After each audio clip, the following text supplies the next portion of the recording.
Kia ora everyone, and welcome back to Reading with Sapphire. So today we have a story that was written and illustrated by Quentin and it is called Mrs. Armitage, Queen of the Road. And it was published by Red Fox. So, let's get into it, shall we? Mrs. Armitage, Queen of the Road.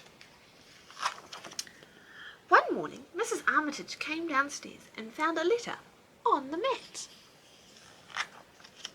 She read it to her faithful dog, Breakspear.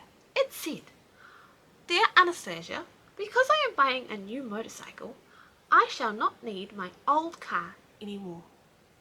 I would like you to have it as a present. It is in the street outside. Here are the keys. With love from your Uncle Cosmo." There was the car. "It doesn't look very exciting, Breakspear," said Mrs. Armitage, "but we'll give it a try." They climbed into the car and off they went.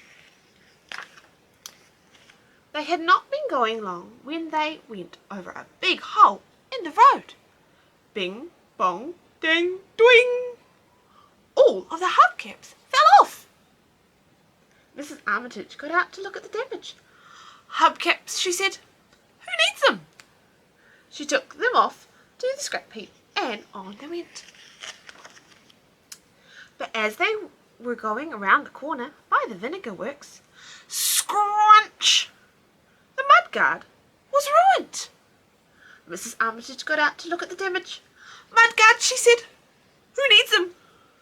She took them off to the scrap heap and on they went. They were backing out of the scrapyard when, scratch! The front bumper had caught on an old bedstead. Mrs. Armitage got out to look at the damage. "Bumpers," she said. "Who needs them?"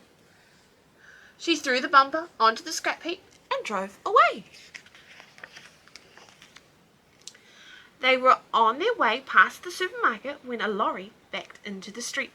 Scroll! Right into the bonnet. Mrs. Armitage got out to look at the damage. "The bonnet," she said. "Who needs it?" She took it off to the scrap heap and on they went.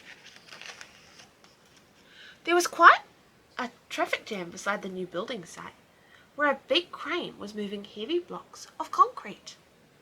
To and fro it went, to and fro, up and down, when suddenly, crunch! Mrs. Armitage got out to look at the damage. "A roof," she said. "Who needs it?" She took it off to the scrap heap and on they went. "Breakspear," said Mrs. Armitage, "I think it's time for us to get out of this town." They went down a side road into the country.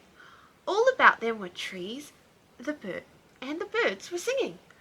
"Breakspear," said Mrs. Armitage, "this is blissful." But the road got bumpier and bumpier.